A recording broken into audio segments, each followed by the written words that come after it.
Yes, it's still spring and summer is officially still nearly 2 months away. But Hollywood has its own calendar, which means the summer movie season begins Friday. And it starts with a bang, Iron Man 3. Here's a little holiday greeting I've been wanting to send to the Mandarin. I just didn't know how to phrase it until now. My name is Tony Stark, and I'm not afraid of you. I know you're a coward. So I've decided that you just died, pal.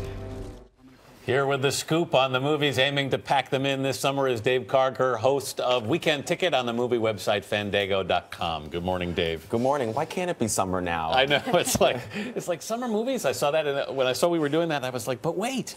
It's true. But you're starting to see the trailers. You're starting to see the They're ads. coming out. They're building momentum. And Iron Man 3, of course, has great expectations. It does. We did a poll of our Fandango fans, and they say this is the movie they're most looking forward to this summer, and I understand why. I've actually seen it. It's very strong. It's more of the same kind of combination of the serious action and the sly humor of the other Iron Man films. There is a major twist about 1 hour into the movie, which I'll say no more about than that, but it gives the movie a big lift, and it's very surprising, something I did not see coming at all. I've started to see a lot of ads for The Great Gatsby with Leonardo DiCaprio. That's 2 weeks from yesterday. Of course, a lot of people remember the Robert Redford, Mia Farrow version from the 70s. I'd prefer not to, but that's okay. Other people would agree with you on that one.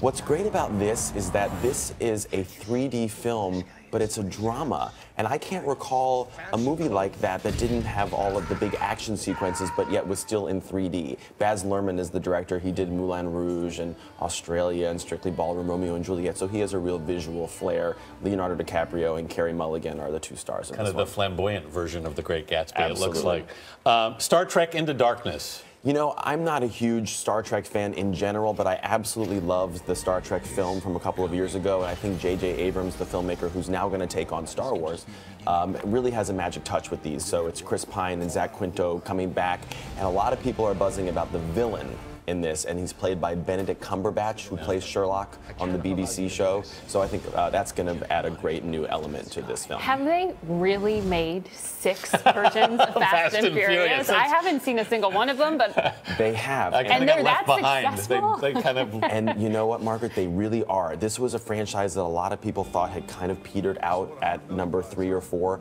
and then number 5 came back, and guess what? It made over $80 million in its opening weekend a couple of years ago. In the United States? Yes. I'm not talking worldwide.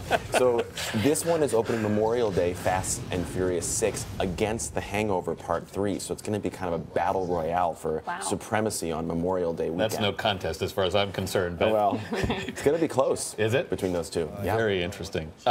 This Man of Steel, here's a film I'm looking forward to. Me too. New Superman. Yeah, of all of the big blockbusters, I would say this is the one that has the best buzz kind of going into the summer. The word on this is that it's really, really strong. There was a reboot of Superman about 7 years ago that was kind of lukewarmly received. I think with that one, the movie studio was trying to pay homage to the Supermans of the past. This one is directed by Zack Snyder, who did the 300 movie. So I think this is going to be a film that has more of a real-world, gritty feel to it. And the new Superman, Henry Cavill, is said to be great. Plus, amazing supporting cast: Kevin Costner, Diane Lane, Russell Crowe, Amy Adams. Great people in the movie. The only new name I see on this list is World War Z. I know. With Brad Pitt. Everything's a remake, or Great Gatsby, obviously based on a novel. What is World War Z? World War Z is a zombie movie with Brad Pitt. I bet you've heard of him. Wow. And I have to say, I'm really looking forward to this one. Really? Because it doesn't have a number at the end of the title. Right. And the director, Mark Forster, has done a lot of interesting things like Monsters Ball and the last James Bond film, Quantum of Solace, before Skyfall. So this one, if you've seen the trailers, the way the zombies move, and I'm not really a zombie guy either, but they're like ants. They just kind of crawl over each other. It's really scary. Are you a zombie guy? I'm not, but I know they're very fashionable and they're very popular with my son right now. Dave Karger, thanks so much for being with us this morning. My pleasure. Thank you. Sure.